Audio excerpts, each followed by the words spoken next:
नमस्कार. 2 दिवस आपण हे समजून घ्यायचा प्रयत्न केला की ध्यान करण्याची जी वेगळी वेगळी उद्दिष्ट आहेत किंवा हेतू आहेत, तर त्या हेतूंचे आपण 3 गट केले. पहिला, स्वस्थता किंवा मनाची शांतता, समाधान प्राप्त करण्याकरता ध्यान करणारे ध्यानी. मग दुसरा, की आपली कौशल्य वाढवणं, आपल्या वैयक्तिक क्षेत्रामध्ये यश प्राप्त करणं.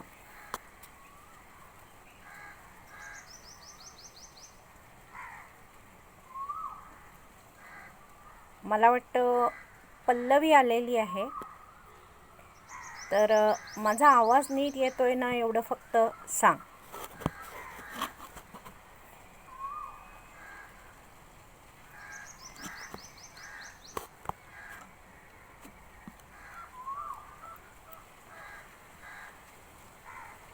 तिसरा गट आहे तो म्हणजे आत्मज्ञान करून घ्यायचं आहे आणि म्हणून ध्यान करायचं आहे.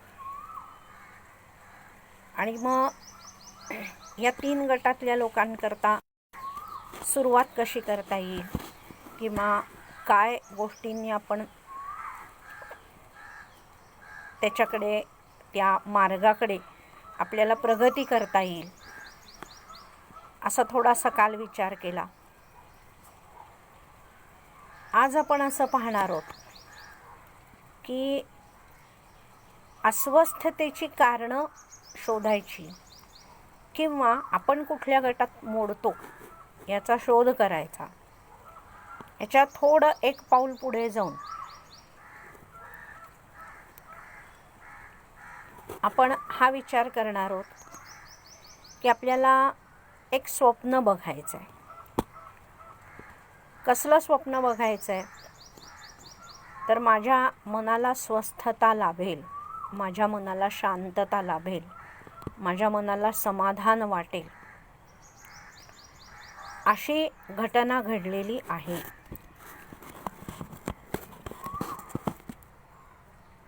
अशी यशस्वीता मला मिळालेली आहे की ज्याचा मी शोध करत आहे. परवा एक बाई भेटल्या होत्या आणि त्यांच्या यजमानांना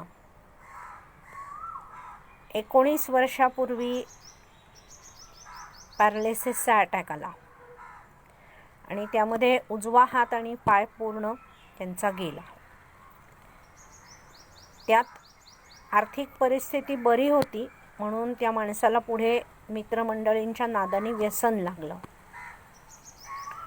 आज त्या माणसाची लिव्हर खराब झालेली आहे, त्याला रक्तदाबाचा त्रास आहे, शिवाय स्वतःच्या खोलीतनं स्वतःला बाहेर पडता येत नाही. आणि अशा अवस्थेमध्ये त्या बाईंना सतत असं वाटत राहतं की कधी एकदा ही यात्रा संपेल. तर असं वाटणं काही गैरमुळीच नाही आहे. मग अशा वेळेला त्या बाई काय करू शकतात? आपल्यावरती सुद्धा असे अनेकदा प्रसंग येतात की असे काहीतरी विचित्र परिस्थितीमध्ये आपण सापडतो. आत्ताच ज्या आपण काळातनं जातो आहोत, तर त्याच्यामध्ये थोडा वेळ कल्पना अशी करा की कामवाली बाई आलेली आहे आणि तिने आपली सगळी सूत्र स्वीकारलेली आहेत आणि ती कामाला लागली आहे. तर आपल्या मनावरचं ओझं लगेच किती कमी होतं पहा. असं वाटतं की आपल्याला पंख फुटलेत.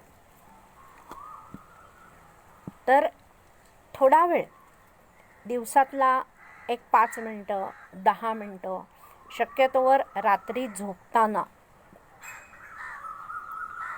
आपण अशी स्वप्न पाहायला पाहिजेत की ज्या अवस्थेमुळे मला माझं समाधान प्राप्त होणार आहे, ज्या अवस्थेमध्ये मला स्वस्थपणा वाटणार आहे, मनाला शांत वाटणार आहे.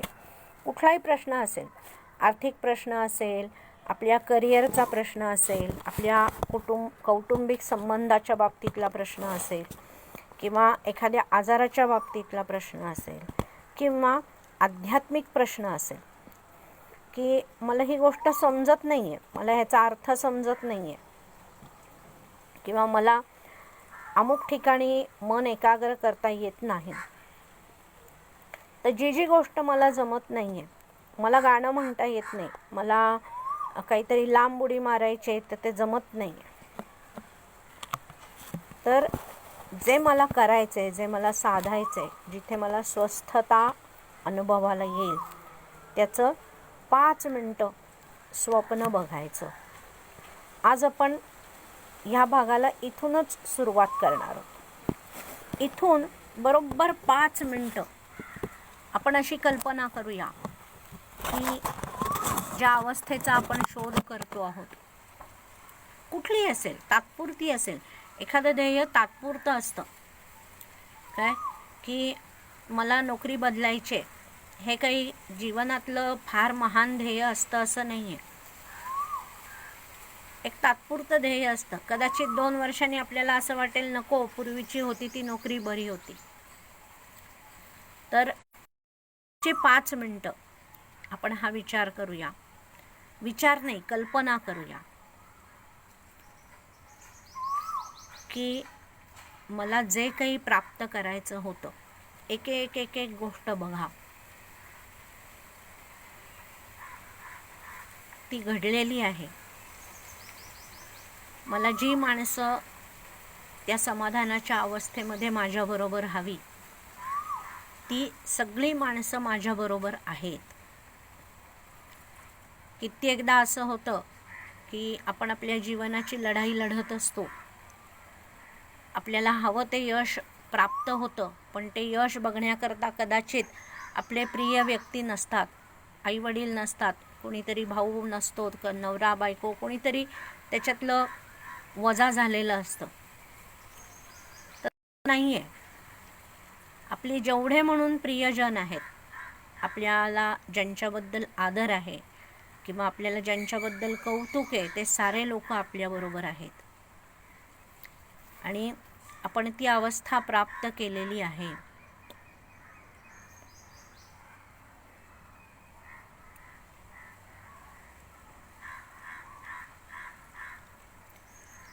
आपोआप केवल कुंभक व्हायला लागतो. पहा, तुम्ही नीट या गोष्टीची जर कल्पना केलीत तर आपोआप केवल कुंभक व्हायला लागतो, म्हणजे श्वास आपोआप रोखला जातो.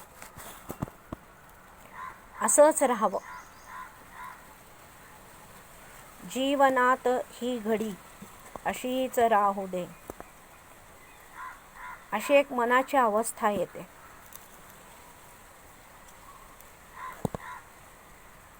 आपण जेव्हा स्वप्न पाहत असतो तेव्हा आपण आपल्या सूक्ष्म शरीराचा वापर करत असतो.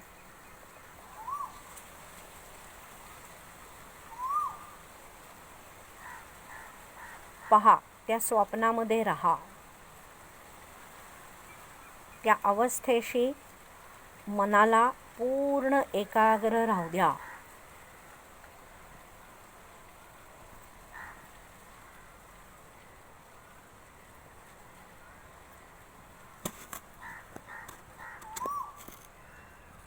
आपण स्वस्थ आहोत, आपण समाधानी आहोत,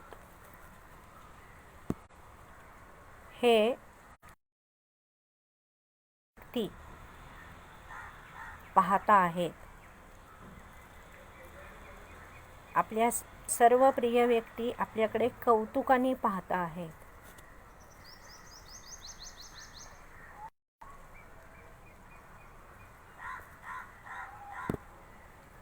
त्यांच्यापासून तुमच्यापर्यंत कौतुकाचे आणि अभिमानाचे तरंग येत आहेत.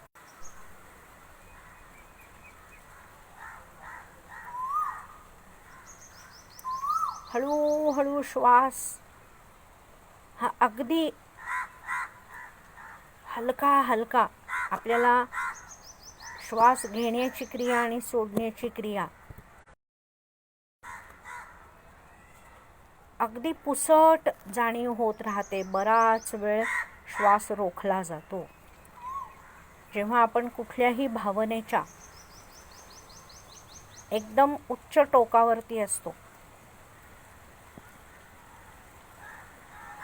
तेव्हा श्वास आपोआप रोखला जातो.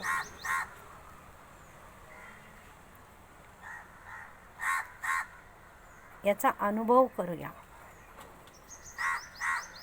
हळूहळू आपल्या सूक्ष्म शरीरातल्या ज्या सूक्ष्म नाड्या आहेत ह्या आकुंचित पावायला लागतात.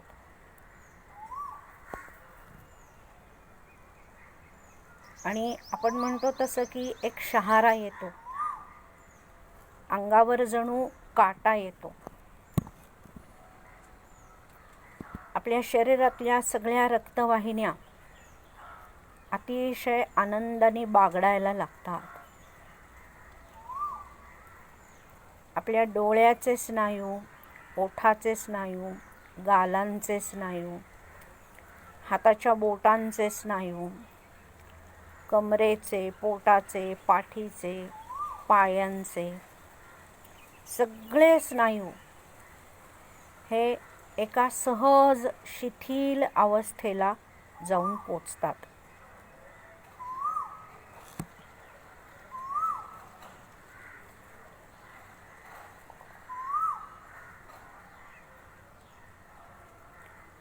आपल्याला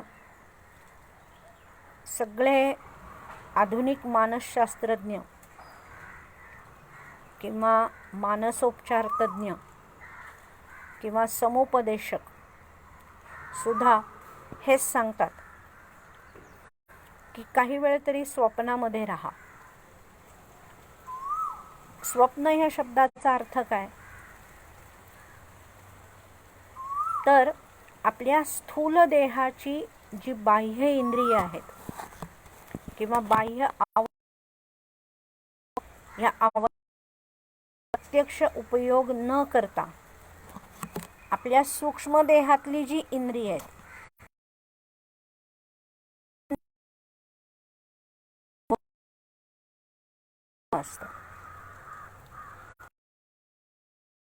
प्रकारचे असतात. एक म्हणजे गाढ झोपेत आपल्याला पडणारं स्वप्न आणि एक आत्ता आपण पाहिलं ते स्वप्न. गाढ झोपेतलं जे स्वप्न असतं हे आपल्या नियंत्रणाच्या बाहेरचं असतं. ते सुप्त मनातनं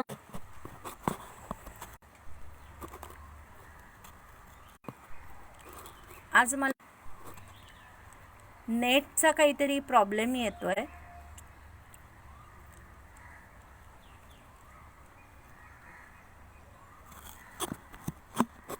तर सुप्त मन हे आपलं त्या झोपेतल्या स्वप्नाचं कारण असतं. आपल्या सुप्त मनामध्ये पडलेले अनेक अनुभव हे झोपेतनं प्राप्त झालेल्या स्वप्नाचं हे कच्चा माल असतो. आणि आपण आत्ता जे स्वप्न बघितलं ज्याला आपण मराठीमध्ये दिवा स्वप्न असं म्हणतो, म्हणजे जागेपणी स्वप्न पाहणे, तर ते स्वप्न हे आपलं सुप्त मन आणि जागृत मन या दोन्हीही मनांच्या मध्ये असलेले अनुभव आणि आपली बुद्धी. आत्ता जेव्हा आपण स्वप्न पाहत होतो तेव्हा आपण सावधपणे स्वप्न पाहत होतो. आपल्याला त्या स्वप्नामध्ये पूर्ण रमून जाता येत नव्हतं. ह्याचं कारण आपली बुद्धी आपल्याला मध्ये मध्ये अडथळे आणते की कसं शक्य आहे हे स्वप्न, असा एक विचार येतो मनामध्ये. पण तरीही आपल्याला आपले मानसिक ताण कमी करणं, आपल्या विवंचनांची तीव्रता कमी करणं, आपल्या अस्वस्थतेची तीव्रता कमी करणं, याकरता अशा स्वप्नांची गरज असते आणि ती पाहावी. आता स्वप्न पाहिलं, मगाशी मी वर्णन केलं तसं की माझ्या शरीराचे स्नायू शिथिल झाले, माझ्या मनाला एक तात्पुरता का होईना आनंदाचा अनुभव आला, माझे सगळे प्रियजन माझ्याकडे कौतुकाने पाहत आहेत, यामुळे एक प्रकारचा रोमांच उठला. आता पुढच्या 10 मिनिटांनी परत काय? परत कालचाच खेळ. परत आहेच, आमची अस्वस्थता आहे, आमच्या अस्वस्थतेची कारणं आहेत, हे सगळं आहेच, ते संपतच नाही आहे. मग आता दुसरा टप्पा, स्वस्थतेकडे जाण्याचा टप्प्यामध्ये काही छोटे छोटे उपाय आहेत. त्यातला एक उपाय म्हणजे अशा प्रकाराने स्वप्न पाहायची. आणि त्याचा उपयोग काय होतो, तर सर्वात महत्त्वाचं म्हणजे की ज्याला आज सगळ्या जगामध्ये जवळजवळ 95% लोक ही ज्या वेगळ्या वेगळ्या प्रकारच्या आजारांनी ग्रासलेली आहेत, ज्याला सायकोसोमॅटिक डिसीजेस असं म्हणलं जातं, तर हे सायकोसोमॅटिक डिसीजेस आपल्याला टाळता येतील. वर्षानुवर्ष आपल्याला ब्लड प्रेशरची गोळी घ्यावी लागणार नाही, डायबिटीस करता औषध घ्यावं लागणार नाही. कित्येक लोकांना कातड्याचे विकार होतात, तर मानसिक अस्वस्थता हे कातड्याच्या विकाराचं एक मोठं कारण असतं. कॅन्सर हा मानसिक नैराश्यातनं येणारा रोग आहे. तर असे कित्येक तरी शरीरावरती येणारे आजार हे आपल्याला अशा प्रकारची स्वप्न किंवा तत्सम काही छोटे छोटे छोटे छोटे उपाय करून आपल्याला ही दुखणी टाळता तर येतीलच, पण आपली शारीरिक, मानसिक आणि बौद्धिक कार्यक्षमता टिकवून ठेवता येईल. आपल्या अस्वस्थतेचा परिणाम आपल्या कामावरती होतो. जसं शरीरामध्ये रोग निर्माण होतात, तसं आपण आपल्या मनाची अस्वस्थता घेऊन जर ऑफिसमध्ये गेलो किंवा आपल्या कामाच्या ठिकाणी गेलो, एखादी शिक्षिका आहे आणि ती मनाची अस्वस्थता, वैताग, कटकट घेऊन शाळेत मुलांच्या समोर शिकवायला गेली, तर तिला मुलांना प्रेमाने काही समजून सांगताच येणार नाही. आपल्याला जो विषय समजून द्यायचा आहे त्याच्यावरती एकाग्रताच करता येणार नाही.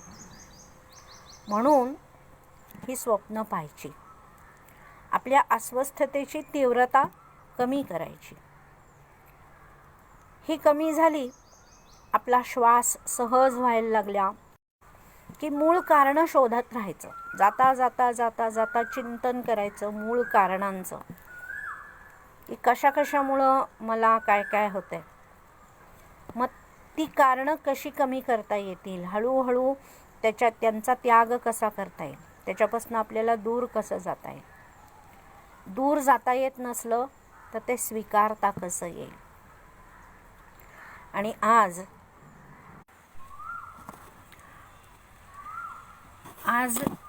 एक महत्त्वाची गोष्ट इथे सांगायची आहे, की जी मी वारंवार लोकांना सांगते, की योगामध्ये पतंजलींनी एक सूत्र सांगितलेलं आहे, एक तंत्र सांगितलेलं आहे, ते म्हणजे प्रतिपक्ष भावना.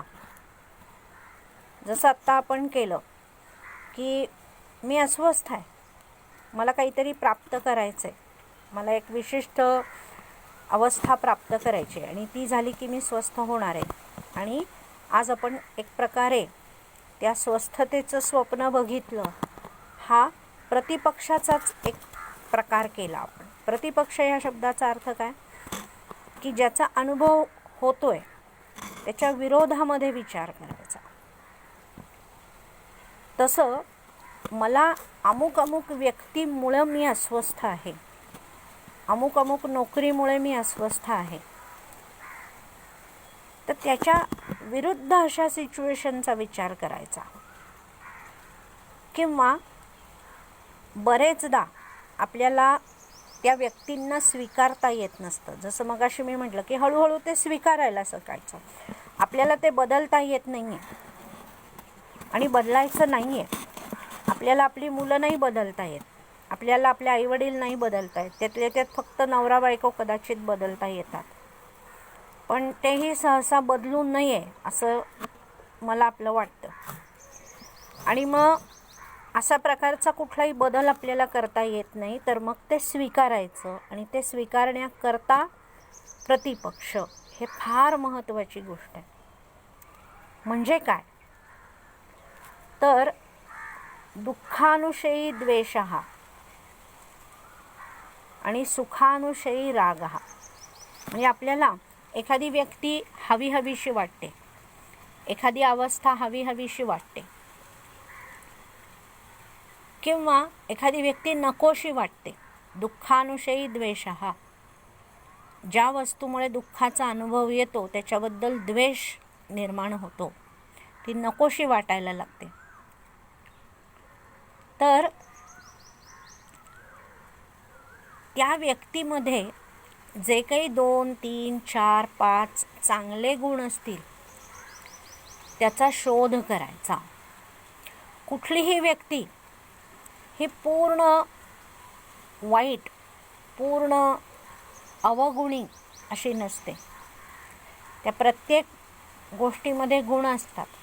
आपण तलवार घेतली, तलवारीमध्ये काही गुण आहेत आणि काही दोष आहेत. गुलाबाचं फूल घेतलं, काही गुण आहेत, काही दोष आहेत. कुठलीही जगातली वस्तू घ्या, माणूस घ्या, निसर्ग घ्या, अनुभव घ्या, ज्ञान घ्या. जसं स्वामी विवेकानंदांना ते जेव्हा त्यांच्या गुरूंकडे गेले तर तेव्हा असं झालं की हे आता मी आत्तापर्यंतचे जे ज्ञान प्राप्त केलं आहे ते सुद्धा मला नको आहे. आता त्या ज्ञानाचा सुद्धा द्वेष त्यांना झाला. ही एक आत्मज्ञानामधली फार मोठी उपलब्धी आहे की माझ्याजवळ असलेलं ज्ञानसुद्धा नको आता मला. विनोबांना तेच झालं होतं. तर असं जेव्हा होतं तेव्हा त्याच्यातले गुण पाहायला लागायचे. मी दुःखी आहे, मी त्रासलेली आहे, मी वैतागात आहे. का तर मला कोणीतरी घरातली या व्यक्तीला व्यसन आहे, किंवा तिला समजत नाही, ती आंधळी आहे, ती आजारी असते, किंवा काहीतरी असतं. त्या माणसाचं काय नवऱ्याची नोकरी गेली आहे, किंवा काहीतरी आणखीन आहेत प्रॉब्लेम, म्हणून द्वेष आहे. तर त्या माणसामधले किंवा त्या प्राण्यामधले, त्या झाडामधले जे जे काही आपल्या दुःखाचं कारण आहे त्याच्यातले चांगले गुण आज आपल्याला पाहायचे.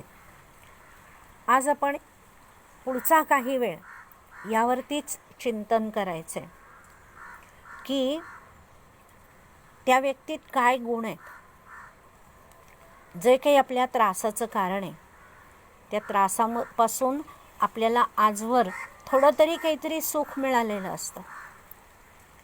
ज्या नवरा बायकोंच्यामध्ये भांडणं असतात त्यांनी पूर्वी जीवनामध्ये किमान 25 तरी वेळेला एकमेकांच्या सान्निध्यामध्ये आनंदामध्ये घालवलेले असतात. त्या व्यक्तींनी पूर्वी एकमेकांना काही सुखाच्या क्षणांचा अनुभव दिलेला असतो, किंवा त्या सर्वसामान्यपणे इतर लोकांच्यात सापडत नाहीत असे काही उत्तम गुण त्या व्यक्तींच्यामध्ये असतात. तर हळूहळू हा दुसरा उपाय करायचा. आज आपण बघितलं पहिला उपाय स्वप्न पहा. आता दुसरा उपाय की माझ्या ज्या अस्वस्थतेचं कारण आहे, काहीही असेल, माझी आत्ताची नोकरी आहे, किंवा नातेसंबंध आहे, किंवा जे काही दुःखाचं कारण आहे त्याच्यामध्ये काही चांगलं सापडतं का? जसं आत्ता हा जो मोठा विषाणू आलेला आहे, तर त्या विषाणू आल्यामुळे काही चांगल्या गोष्टी पण घडत आहेत. संपूर्ण पृथ्वीवरचं प्रदूषण कमी झालेलं आहे. आपण नातेवाईक लोक एकत्र राहतो आहे. आपण काटकसरीने राहायचा प्रयत्न करतो आहे. आपल्याला शॉपिंगच्या वाचून जीवन घालवता येतं याचा आपण अनुभव करतो आहोत. कितीतरी अशा गोष्टी सांगता येतील. ज्या लोकांना स्वयंपाक येत नाही ते हळूहळू 1 महिन्याभरामध्ये बऱ्यापैकी स्वयंपाक शिकलेले आहेत. कुठल्याही गोष्टीमध्ये गुण आणि अवगुण किंवा गुण आणि दोष ह्या दोन्ही गोष्टी असतात. तेव्हा जेव्हा जेव्हा त्या माणसाचा द्वेष वाटतो, जेव्हा जेव्हा त्या गोष्टीचा द्वेष वाटतो, तेव्हा तेव्हा परत परत त्यांचे गुण, त्याचं चिंतन करायचं, त्यांच्या चांगल्या गुणांचं चिंतन करायचं.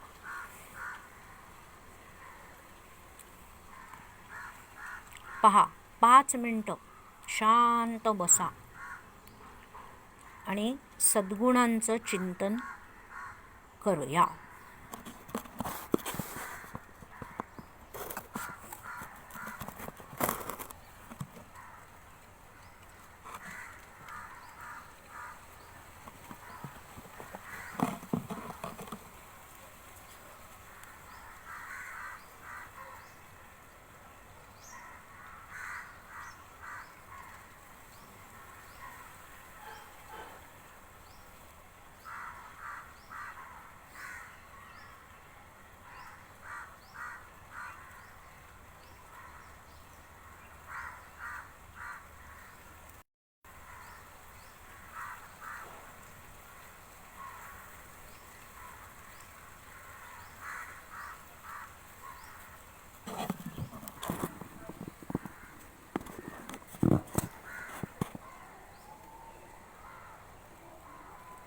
काल जसं सांगितलं तसं त्रयस्थपणे पाहायचा प्रयत्न करूया.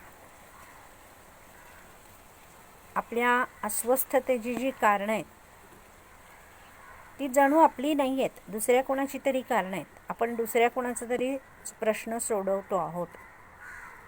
जणू आपण काउन्सिलर आहोत आणि आपण दुसऱ्या कोणाला तरी त्या अस्वस्थतेच्या कारणांमधले सद्गुण पाहायला शिकवतो आहोत, अशी कल्पना करा आणि मग त्या गोष्टींच्या सद्गुणांचा विचार करा.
तर थोडक्यात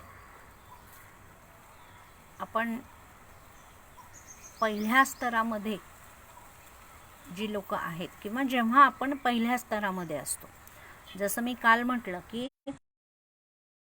ठरवणं खूप अवघड आहे. आपल्याला हे कळत नाही की आपल्याला आत्मज्ञान हवं आहे की आपल्याला यशस्वीता हवी आहे का आपल्याला मानसिक स्वास्थ्य हवं आहे. सतत आपण वरनं खाली खालनं वर करत असतो. तर आपण ज्या कुठल्या अवस्थेत असू तेव्हा असू, पण आपल्याला जर ही स्वस्थता हवी असली तर आपल्याला जेव्हा ध्यान करावंसं वाटतं किंवा ध्यान करायचं आहे तेव्हा सगळ्यात पहिल्यांदी हळूहळू हळूहळू दिवसभर चिंतन करायला शिकायचं, आपल्या मनाचा अभ्यास करायला शिकायचा, आपल्या स्वतःच्या गुणांचा अवगुणांचा विचार करत राहायचं. तसंच आपल्या स्वस्थतेची अस्वस्थतेची कारणं, त्याला कारणीभूत असलेले लोक, त्याला कारणीभूत असलेल्या अनेक विविध गोष्टी याचं अधूनमधून चिंतन करत राहायचं आणि ते सुद्धा त्रयस्थ बुद्धीनी. त्याच्यामध्ये समावून जायचं नाही, त्याच्यामुळे गोंधळून जायचं नाही आहे. त्रयस्थपणे एका विश्लेषकाच्या भूमिकेतनं आपण त्या सगळीकडे पाहायचा प्रयत्न करायचा. मग आता आपण रोज ध्यान करणार आहोत, तर मग आज आपण एक साधारण 20 ते 25 मिनिटांचा असा एक क्रम तयार करूया. पहिल्यांदी काय करायचं आहे तर पहिली 3 मिनटं स्वस्थ बसायचं, काहीही करायचं नाही. आपली जर का देवावर, गुरुवर किंवा ईश्वरावर, निसर्गावर श्रद्धा असेल आणि इतर कोणावरच श्रद्धा नसेल, स्वतःवरच विश्वास वाटत असेल, तर आधी स्वतःलाच प्रार्थना करायची, ईश्वराला प्रार्थना करायची. काय प्रार्थना करायची तर सर्वेपि सुखिनः सर्वे सन्तु निरामयाः सर्वे भद्राणि पश्यन्तु मा कश्चित् दुःखभाग् भवेत्. हळूहळू आपण पुढच्या भागामध्ये या प्रार्थनेचा मधला सर्व या शब्दाचा विचार करायचा आहे, कारण की तो खूप वेगळ्या वेगळ्या पद्धतीने करायला हवा. आपल्याला असं वाटतं की सर्व म्हणजे काय, आपलं सगळं कुटुंब, शेजार पाजार, भारत, पृथ्वी, तर त्याच्यामध्ये हा विषाणू पण येतो ना, सर्व मध्ये काही येत नाही, ह्याचा विचार करायचा. आपण या विषयावर नंतर बोलणार आहे मी, पण पहिल्यांदी प्रार्थना करायची. मग थोडं श्वासाकडे लक्ष द्यायचं, श्वास संथ करायचा. यानंतर आपल्या सगळ्या अस्वस्थतेच्या कारणांचं चिंतन करायचं, स्मरण करायचं.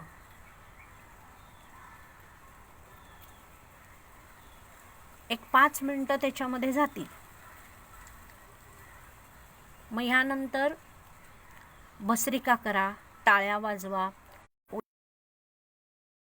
शक्य असलं तर ओरडा, चेहरे वेडेवाकडे करा, की जणू त्या सगळ्या कारणांना तुम्ही हाकलून देता आहात, त्यांना आपल्या जीवनातनं काढून टाकता आहात. सक्रिय ध्यान. मग शांत बसायचंय, स्वप्न पाहायचंय. माझ्या समाधानाची जी अवस्था आहे ती मला प्राप्त झालेली आहे. त्या स्वप्नामध्ये 5 मिनिटं रमायचे, केवल कुंभकाचा अनुभव घ्यायचा.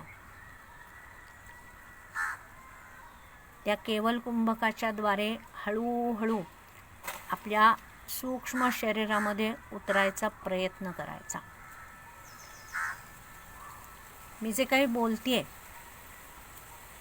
त्याचा प्रत्यक्ष अनुभव करण्याकरता तुम्हाला कदाचित एक 3-4 आठवडे किमान जातील, तर त्या केवल कुंभक होतोय याचा अनुभव येईल.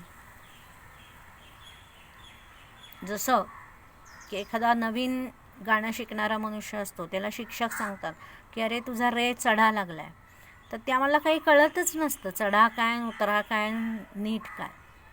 तसं आत्ता आपल्याला काही कळत नाही आहे, पण हा अनुभव येणार आहे हे लक्षात ठेवा. ही खूण आहे त्याची,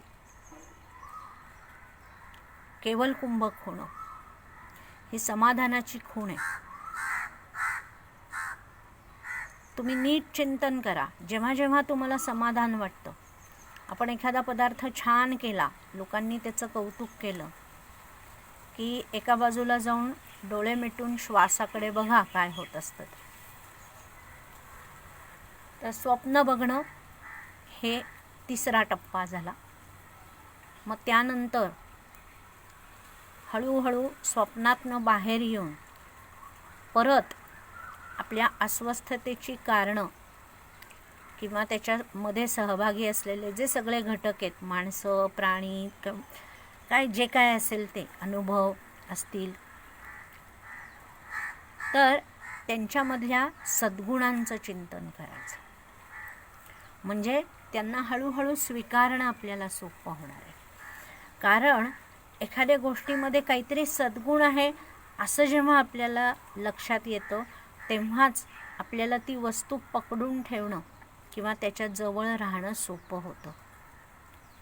म्हणून सद्गुणांचं चिंतन करायचं.